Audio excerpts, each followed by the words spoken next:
असा हा 3 तालुक्याचा मोहोळ विधानसभा मतदारसंघ.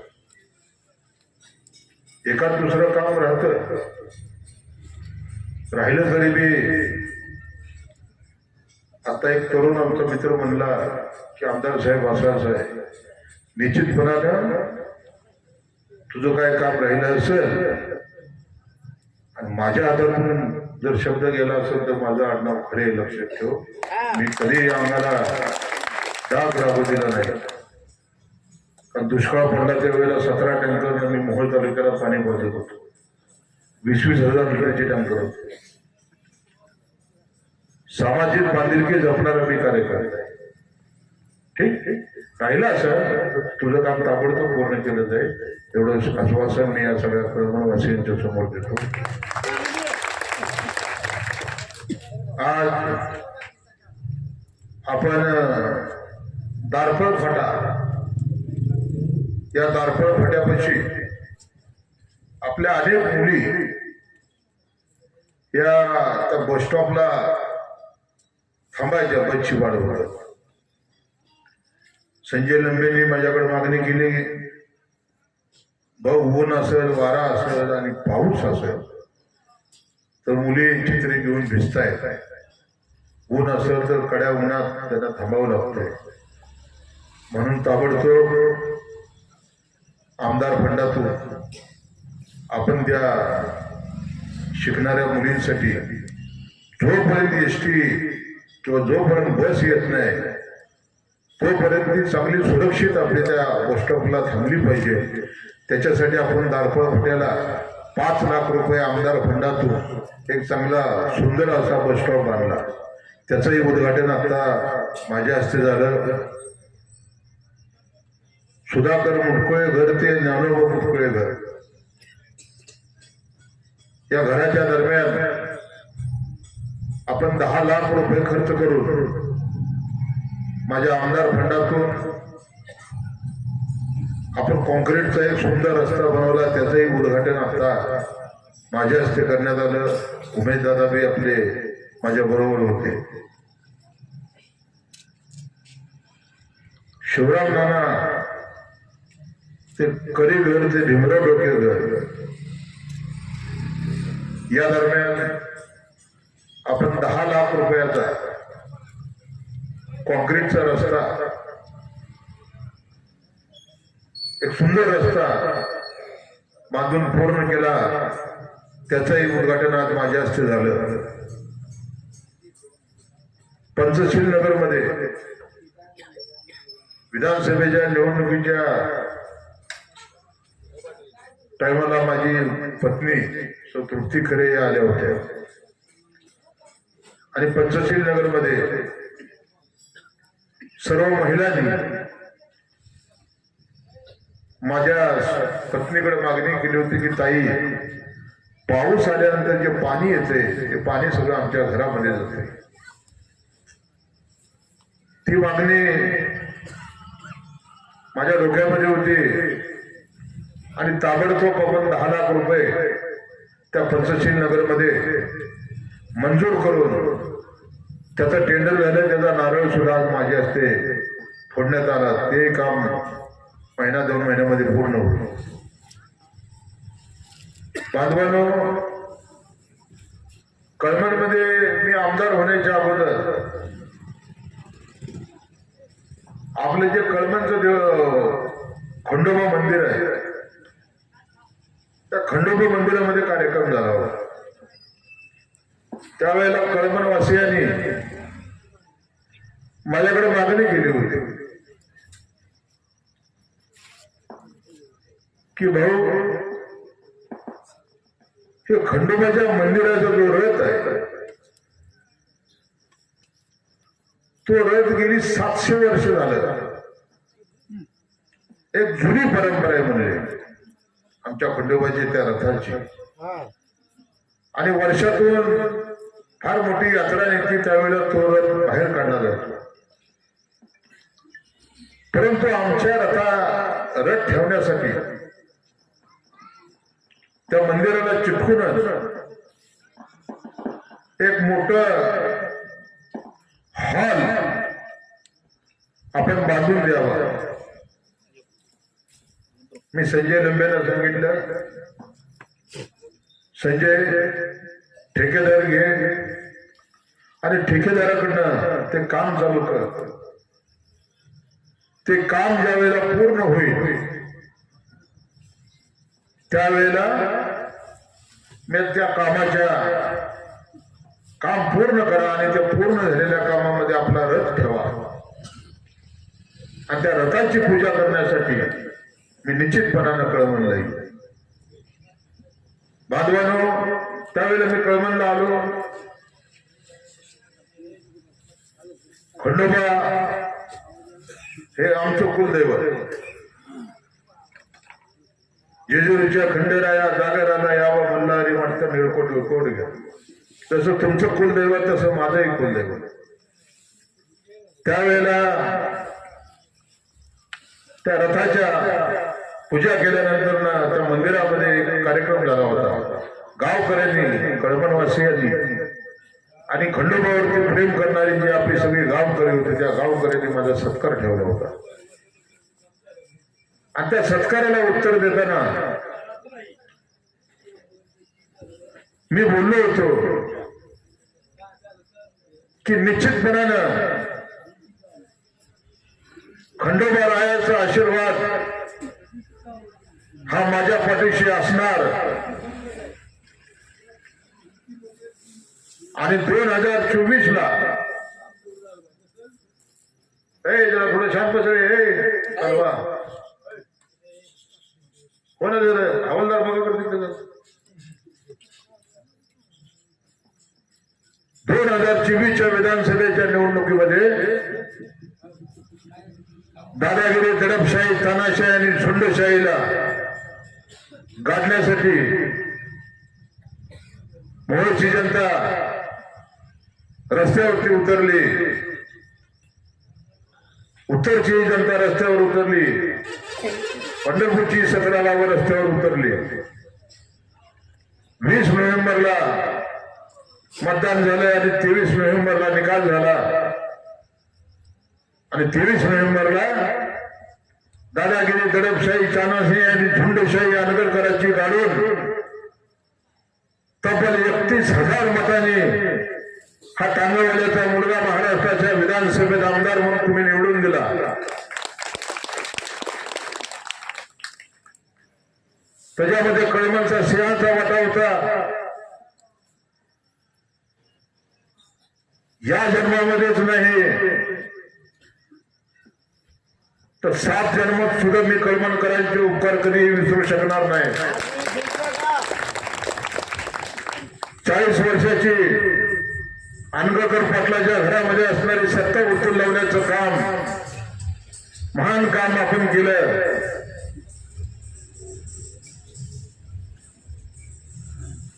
ज्या वेळेला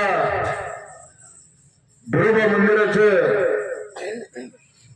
मी त्या खंडोबाच्या मंदिरापासून बिरोबाच्या मंदिरापाशी आलो होतो, तर बिरोबा मंदिरापाशी असणाऱ्या सर्व आपल्या भक्तांनी संजू मला तिथे घेऊन गेला आणि सांगितलं की आपल्याला बिरोबा मंदिराचं रंगकाम पूर्ण करायचं आहे भाऊ. मी कधीही खिशाकडे बघितलं नाही. ताबडतोब आपल्या बिरोबा मंदिराचं रंगकाम पूर्ण करून दिलं आणि मग नंतर ना कळमणला मी मग त्या बिरोबाच्या मंदिराच्या दर्शनासाठी आलो. हा राजू खरे दिला शब्दाला जागणार आहे. राजू खरे गरिबी काय ही मी पाहिलेली आहे. वडील टांगा झाला पाहिजे. अनेक टांगेवाल्याचा मुलगा म्हणून झोपडपट्टीतून शिक्षण घेत असताना 10वी पर्यंत मी कंदिलावरती अभ्यास करायचो आणि त्यानंतर ना महाविद्यालयीन जीवन काम करत करत शिकायचं, काम करत करत समाजकार्य करायचं, असं करत करत करत गेली 35 वर्ष मी महाराष्ट्राचे माजी मुख्यमंत्री व आता राज्याचे उपमुख्यमंत्री एकनाथ शिंदे साहेबांबरोबर काम केलं. त्यामुळे या मतदारसंघाचा विकास करताना जरी मी तुतारीचा आमदार असलो तर मला अडचण कधी पडत नाही. कारण एकनाथ शिंदे साहेबांचा प्रचंड मोठा आशीर्वाद माझ्या पाठीशी. आता उमेश दादा माझ्या बरोबर होते, काकासाहेब साठे माझ्या बरोबर होते विधानसभेच्या निवडणुकीला, मनोहर डोंगरे माझ्या बरोबर होते, विजयराज डोंगरे माझ्या बरोबर होते. ही सगळे सहकारी हा होत पोरगा आहे आणि हा आमदार झाला पाहिजे म्हणून सगळ्यांनी माझ्या पाठीशी खंबीरपणे उभे राहिले आणि म्हणून मी आमदार झालो. बांधवांनो,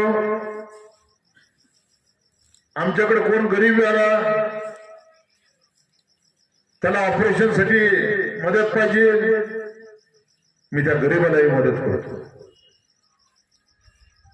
कोण गरीब आला त्याच्या मुलीचं लग्न आहे, परिस्थिती एकदम नाजूक आहे, मी बी 2 मुलीचा बाप आहे, त्या गरीबाला सुद्धा लग्नाला मदत करतो. कोण गरीबाला पोरगे हुशार आहे, वर्गामध्ये 95% मार्क आहे, परंतु फी भरायला पैसे नाही, त्यामुळे शाळेत न काढले, कॉलेजमध्ये न काढले, त्याही गरीबाला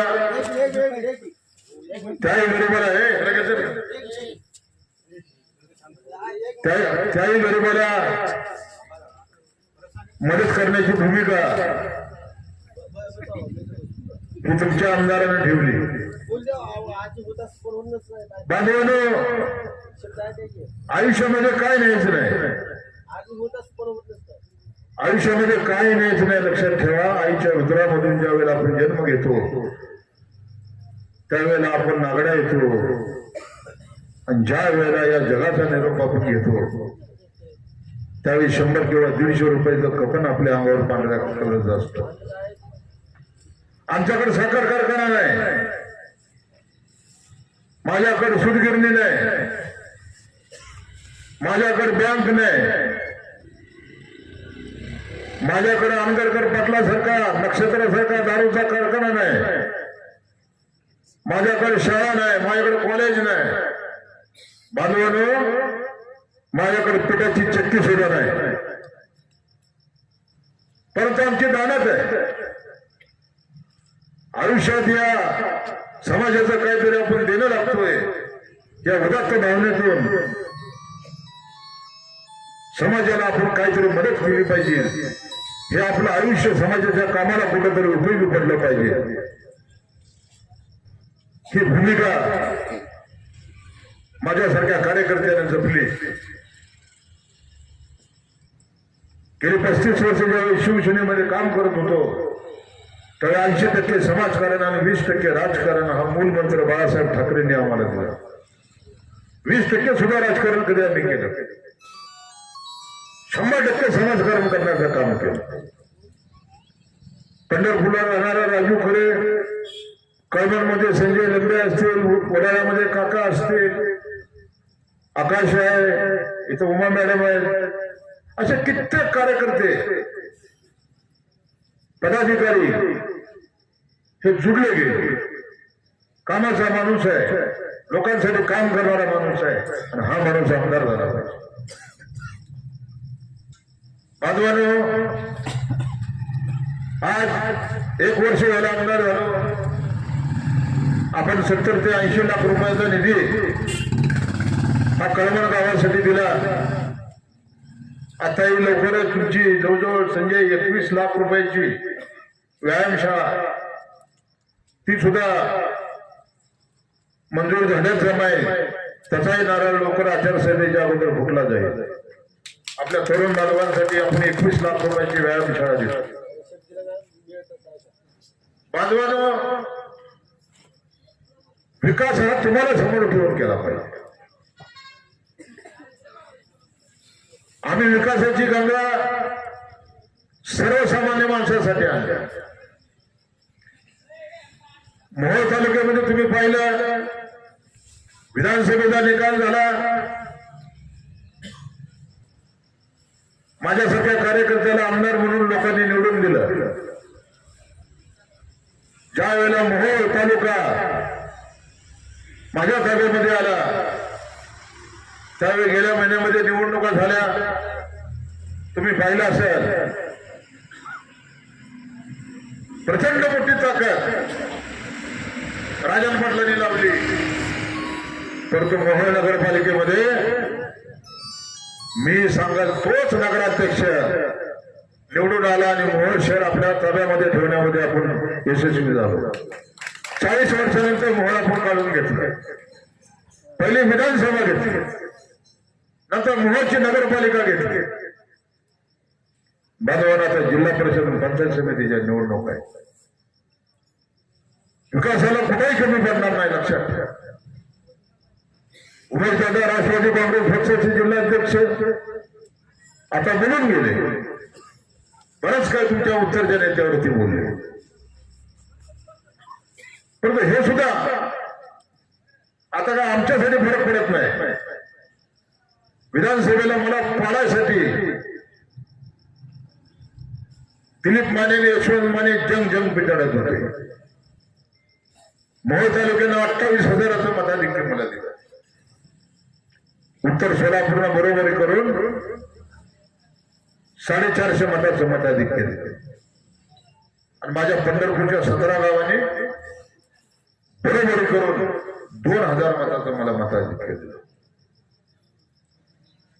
म्हणजे एवढी सगळी ताकद उत्तरमध्ये माझ्या विरोधात असताना सुद्धा काकासाहेब साठे असतील, संजय लंबे असतील, काकांचे सर्व कार्यकर्ते उत्तर सोलापूरमधले या 24 गावातले, आकाश असेल, शिवसेनेचे दोन्ही महाराष्ट्रामध्ये पहिल्यांदा पाहायला मिळालं असेल तुम्हाला या मतदारसंघात की दोन्ही शिवसेना माझ्या बरोबर होते. इकडे एकनाथ शिंदे साहेबांची शिवसेना माझ्या परिसरात बरोबर होती, इकडे उद्धव साहेबांची शिवसेना माझ्या बरोबर प्रचारात होती. आणि ही किमिया मी करू शकलो त्याला कारण मी आयुष्यातली 35 वर्ष शिवसेनेत काढलो होते. मी बाळासाहेबांचा सैनिक आहे. या निवडणुकीत कुठल्याही परिस्थितीत पराभव झाला नाही पाहिजे. हा माझा पराभव नाही, शिवसेनेचा पराभव आहे. तुम्ही दोन्ही शिवसेना प्रचंड ताकदीने उतरले. बांधवांनो, हेच उमेदवार राष्ट्रवादी काँग्रेस पक्षाचे महाराष्ट्राचे प्रवक्ते होते. स्वतःच्या प्रवक्तेपदाचा राजीनामा दिला, अजितदादाला सोडलं आणि माझ्या प्रचारात उतरले. मनोहरराव डोंगरे, विजयराज डोंगरे भारतीय जनता पक्षामध्ये होते. त्यांनी भारतीय जनता पक्षाला बाजूला ठेवलं आणि या राजू खऱ्याच्या प्रचाराला ओपन उतरले. मुन्नासाहेब महाडिक आज खासदार आहेत, भीमा सहकारी साखर कारखान्याचे चेअरमन आहेत. पुलिसमधला एवढा मोठा कारखाना भारतीय जनता पक्षाचे असताना सुद्धा आणि महायुतीमध्ये बरोबर असताना सुद्धा मुन्नासाहेबांची सगळी भोट या राजू खऱ्याच्या प्रचारासाठी रस्त्यावर उतरली. बांधवांना आम्ही काय दिलं सर? पंढरपुरातून परिचारकची फौज आपल्या बरोबर उतरली. ते तर भाजपमध्ये होते. डोंगरे परिवार भाजपमध्ये होता, मुन्नासाहेब भाजपमध्ये होते. परंतु सर्वसामान्य माणसाचं काम करणारा हा कार्यकर्ता आहे. आणि हा कार्यकर्ता कसल्याही परिस्थितीत महाराष्ट्राच्या विधानसभेत आमदार म्हणून गेला पाहिजे म्हणून सगळ्यांनी मला साथ दिली. बांधवांना आपल्याला विकास करायचा. विकासाच्या बाबतीमध्ये हा उत्तर सोलापूर तालुका मागे राहिला नाही पाहिजे, हे कळमण मागे राहिलं नाही पाहिजे. ही भूमिका उद्या येणाऱ्या काळामध्ये माझी असेल. मी आमदार झाल्यानंतर 70-80 लाख रुपयाचा निधी दिला. आता 1 वर्ष कुठं झालेलं आहे. 4 वर्षाचा काळ आहे. या साईडला माझ्या बरोबर एकनाथ शिंदे साहेब आहेत, या बाजूला माझ्या बरोबर अजितदादा आहेत. दोन्ही उपमुख्यमंत्र्यांची ताकद आज माझ्या पाठीशी खंबीरपणाने उभी आहे. त्यामुळे या मतदारसंघामध्ये विकासापटून आपण कुठंच कमी पडणार नाही. जे जे कळवण करायला लागेल, जे जे आपण मागणी करता, हे आमदारकी तुमच्या कामाला आली पाहिजे. सर्वसामान्य माणसाच्या जीवनाला हा आमदार कुठेतरी उपयोगी पडला पाहिजे, त्याच्या सुखदुःखामध्ये सहभागी झाला पाहिजे. ही भूमिका लक्षात ठेवा. मी सकाळी उठल्यापासून ते रात्री झोपेपर्यंत मी मला सांगितलं तुम्हाला, यांच्याकडे कारखाने आहेत, त्यांच्याकडे सूतगिरणी आहेत, त्यांच्याकडे बँका आहेत, त्यांच्याकडे काय पंचायत समिती आहे, त्यांच्या काय बाजार समिती आहे, सगळं काय असून सुद्धा यांची दानत नाही. लक्षात ठेवा, गोरगरिबाला मदत करण्याची दानत नाही. पूर आला, 100 वर्षात मोहमध्ये पूर नव्हता असा पूर आला होता. 35-40 गावं पुराने वेढली होती. आणि हा आमदार राजू खरे उमेश पाटलांना बरोबर घेऊन, काही ठिकाणी विजयराज डोंगरेंना बरोबर घेऊन त्या 35-40 गावामध्ये शेवटच्या माणसापर्यंत भेटल्याचं काम करत होता. असा पूर कधी माझ्या आयुष्यात मी पाहिला नाही. परंतु 75, 80, 85 वर्ष, 90 वर्ष असणारी ज्येष्ठ आपली मंडळी सांगत होती की आमच्या हयातीत आमदार साहेब असा पूर बघितला नाही. एकदम रुद्र त्या पुराने घेतलं होतं. लांबुटीच्या ब्रिजला पाणी लागलं होतं. आता 1 तासाभराने लांबुटीचा पूल बदल आणि सोलापूरची वाहतूक बंद होईल. काय अवस्था झाली असं सांगा. आपण शेतकरी आहात, गाडी जात नव्हती तिथं ट्रॅक्टर मधनं गेलो, ट्रॅक्टर जात नव्हता तिथं दुसरी वाहनं वापरली. परंतु शेवटच्या माणसाला भेटायचं, त्याच्या सुखदुःखात सहभागी व्हायचं, त्याच्या अडचणी काय, शेतं वाहून गेलेली होती, जनावरांचे गोटे वाहून गेलेले होते, गायी वाहून गेलेल्या होत्या, पशुधन सगळं गेलेलं होतं. उभं पीक त्या शेतकऱ्याचं गेलं होतं. सोयाबीन असेल, मका असेल, त्याच्या बागा असतील, जे जे शेतात होतं ते सगळं वाहून गेलेलं होतं. आणि तो शेतकरी रडत होता. बांधवांनो, त्याही वेळेला प्रत्येक माणसाला 2 टायमाचं जेवण पोचलं पाहिजे या विचाराने माझ्यासारख्या कार्यकर्त्याला झोपू देत नव्हतं. माझी बायको 10 ते 12 गावामध्ये संजय स्वतः त्या भागातल्या कार्यकर्त्याला घेऊन दिवसाला कमीत कमी 2,500-3,000 हजार लोकांना जेवण देण्याचं काम करत होते. नवरात्राचे दिवस होते, उपासाचे दिवस होते. त्या उपासाच्या ह्याच्यामध्ये माझ्या माता भगिनीला कुठंतरी फळ पोचली पाहिजे. केळी असेल, सफरचंद असेल, टेम्पो खरेदी करून त्या 10-15-20 गावामध्ये माझी पत्नी सगळ्या महिलांना तिच्या उपासामध्ये ते फळफूट करण्याचं काम करत होते. आणि पूर्ण उसळूस्तर म्हणलं त्या प्रत्येक परिवाराला 10 दिवसाचं राशन आपल्याकडनं पोच झालं पाहिजे. त्यांना 10 दिवसाचं राशन पोच करण्याचं काम माझी पत्नी करत होती. जनावर जी राहिली होती त्यांना कडवा नाही, कुठूनही आणा. सोलापूर जिल्ह्यात कडवा नाही, औरंगाबादवरनं कडवा मागवा, जालन्यावरनं कडवा मागवा, पण तो माझ्या शेतकऱ्याला कडवा मिळाला पाहिजे. तो कडवा पोच करण्याचं काम करतो. तहसीलदार असेल, प्रांत असेल, तलाठी असेल, ग्रामसेवक असेल, त्यांना सज्जड असा दम देत होतो की 100% पंचनामे शेतकऱ्याचे झाले पाहिजे. शासन ज्या वेळेला नुकसान भरपाई देईल त्यावेळी शेतकऱ्याला मिळेल, पण तो वंचित राहता कामा नाही. तोंड बघून अजिबात पंचनामा करायचा नाही. ज्याचं शेत गेलं, ज्याचं घर गेलं, ज्याचं जनावर गेलं, त्याचा पंचनामा झालाच पाहिजे. ही भूमिका बांधवांना आपण त्यावेळेला ठेवली. मोहोळ तालुक्यामध्ये 5 मंडळं गेली, पूरग्रस्त म्हणून शासनानं जाहीर केली. 4 मंडळं जाहीर केली नाही. मोहोळ तालुक्यामध्ये 9 मंडळं होती. हे पत्रकार बसलेत बघा, त्यांची गाव आहेत त्याच्यामध्ये मंडळात. पूर ओसरतो तोपर्यंत रातोरात मुंबई गाठली. उमेश वगैरे म्हणलं बरोबर झाला, राज्याची तिजोरी म्हणलं तुमच्याकडे अजितदादा पवार. का राजीव खरे स्वतःला थोडी मागतोय? त्या 4 मंडळाला उद्याच्या पूरग्रस्त म्हणून जाहीर केली तर कमीत कमी प्रत्येकाला शासनाची नुकसान भरपाई मिळेल. गुडघे इतके पाणी होतं चारही मंडळामध्ये. म्हणजे 5 मंडळामध्ये पूर आलाय आणि त्या 4 मंडळामध्ये पाऊसच पडला नाही. असं कधी झालं होतं का? ही असली येडजवळी सगळी यंत्रणा, ती कसली यंत्र लावलेली. म्हणजे वडाळ्यात पाऊस इतका पडलाय की अर्धा अख्खं वडाळ्यात पाणी झालं, कळमणला पाऊस आहे. अशा चुकीच्या पद्धतीचा रिपोर्ट दिल्यानंतर मी मुंबईला गेलो, एकनाथ शिंदे साहेबांना भेटलो, अजितदादांना भेटलो. म्हटलं गुडघे इतकं पाणी आहे माझ्या 4 मंडळात, शेतकरी उभा संपलेला आहे म्हणलं, 2 वर्ष तर कमीत कमी उभारणार नाही म्हणलं. 6 फूट पाणी गेलेलं आहे म्हणलं. त्याचं वापसा यायला कमीत कमी 3 महिने लागतील म्हणलं शेताला. शासनाची नुकसान भरपाई म्हणून तुम्ही ही घोषित करा.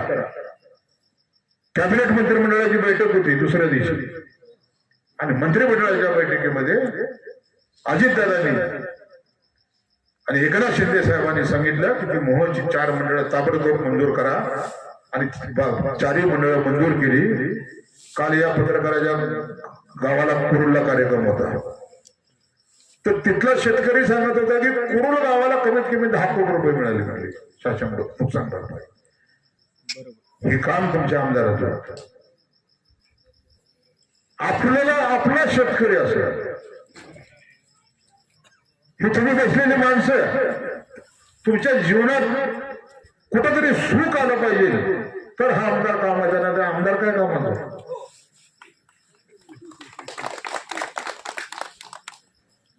बांधवांनो, तुम्ही कधी बी या.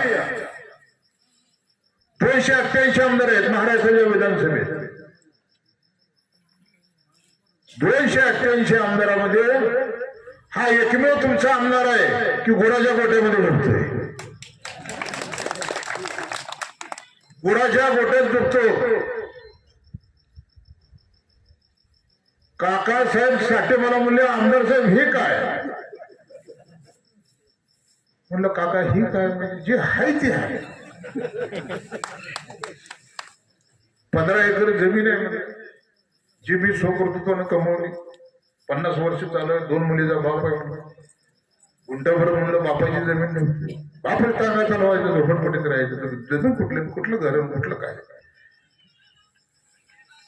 आणि त्या 15 एकर मध्ये कधी आला माझ्याकडे एक लोक भेटण्यासाठी एक माझ्याकडे हॉल आहे पत्र्याचा, आणि दुसरा हॉल आहे माझ्याकडे 30-40 चित्राबाई.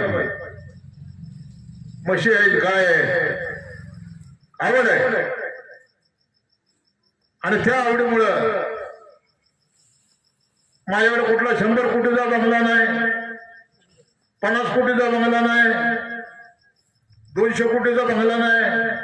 या अंतर्गत पाटील 100 कोटीच्या बंगल्यात राहतोय. हा 4 खोल्याचं घर. ती मी बायकोला मी सांगितलं बाबा माझी मी गोट्यात झोपतो. हा एसी नको, पंखा नको, काय नको. सरकारनं 2-2 पोलीस दिलेत बंदोबस्त. आता यांना एवढी अडचण निर्माण झाली की चला आमदार गोट्यात झोपतोय, मग आपल्यासाठी एक खोली असावी. म्हणजे तुम्हाला जर खोली दिली तर रात्री आमचा कार्यक्रम व्हायचा. आम्ही आंबेडकर पाटलाची 40 वर्षाची दादागिरी मोडून आमदार झालो नाही. आणि तुम्हाला सरकारने नेमले म्हणलं माझं बॉडीगार्ड म्हणजे माझं संरक्षण करण्यासाठी. तुम्हाला रायफिली दिली, बंदुका दिले, ह्या आमदारला काही झालं नाही पाहिजे म्हणून तुम्हाला सरकारने नेमले. आता आमदार गोट्यात दुखतो म्हणलं, तुम्हालाही गोट्यातच झोपावं लागलं. मग माझ्या बायकोला मी सांगितलं की माझ्यासाठी एक बाजू होता म्हणलं, आता म्हणलं 2 बाजू बनव. त्या बाजूवाल्याला बोलव, त्याला 2 बाजू बनव. मग आमदार म्हणून मी त्या गोट्यात झोपलो की माझ्या ह्या साईडला एक पोलीस बाजावर आणि ह्या साईडला एक पोलीस बाजावर. हा सर्वसामान्य माणसाचं जीवन जगणारा आमदार आहे. 200 कोटीचा बंगला असू दे नाही तर 100 कोटीचा बंगला असू दे नाही तर किती मोठा बंगला असू द्या, ज्या वेळेला जीवनात तुम्ही जगाचा निरोप घेता काय होईल. दिलीप माने असेल, राजन पाटील असेल, ह्यांच्याकडे पैसा भरपूर आहे, ह्यांना चंद्रनगर लाकडं जायचं आणि माझं काय किंवा तुमचं काय लिंबाची लाकडं. पण शेवटी जायला हायच ना, चंदनाला जाग लागतील, लिंबाला आग लागत ना असं पुढे. मग कशासाठी एवढा अट्टाहास. शेतकऱ्याला काटा मारल्याशिवाय तुमचा कारखाना चालवला. काटा हाणून हाणून ह्यांचा कारखाना बंद पडला. तुमच्या उत्तरला कारखाना बंद पडला. किती का तळतळाट आहे, तळतळाट. या तुमच्या सर्व शेतकऱ्यांनी असा तळतळाट दिला की त्या मानेचा कारखाना बंद पडला आणि जिल्हा मध्यवर्ती बँक शेतकऱ्याची जी बँक होती ती बँक यांनी लुटली. बांधवानो, महाजन मस्ती काय असते. शेतकऱ्याची बँक, सोलापूर जिल्हा मध्यवर्ती सहकारी बँक, राजन पाटील चेअरमॅन होता. सगळ्यांनी बँक लुटली. पैसा कोणाचा? शेतकऱ्याचा. त्याच्यात आरोपी दिलीप माने, त्याच्यात आरोपी तुमचा आमचा पंढरपूरचा परिचारक आहे, त्याच्यामध्ये आरोपी तुमचा माड्याचा शिंदे आहे, त्याच्यामध्ये आरोपी अकलूजचा मोहिते पाटील आहे, त्याच्यामध्ये आरोपी तुमचा अनगरकर पाटील आहे, तुमचा हसापुरे ती बी त्याच्यामध्ये आहे. अरे शेतकऱ्याची बँक, तुमच्या हातात संचालक मंडळ होतं, पुरी बँकच्या बँक लुटून खाल्ली. 1800 कोटी रुपयाचा घोटाळा. आणि मग ज्या वेळेला मुंबई हायकोर्टाने आदेश दिले की यांच्या मालमत्ता जप्त करा, तेव्हा एकेकानं त्या कमळाबाईच्या काकाला बसायला चालू केलं. आता काय आपली खैर नाही. दिलीप माने भाजपामध्ये, राजन पाटील भाजपामध्ये, परिचारक भाजपामध्ये, माड्याचा बबन शिंदे भाजपामध्ये. अरे या भाजपला तुम्ही 35-40 वर्ष विरोध केला. मग आता असं काय झालं की कमळवाल्या काकाला जाऊन तुम्ही बसला. म्हणून बांधवांनो, हा विचार करा, लक्षात ठेवा. उद्या जिल्हा परिषद पंचायत समितीच्या निवडणूक आहेत.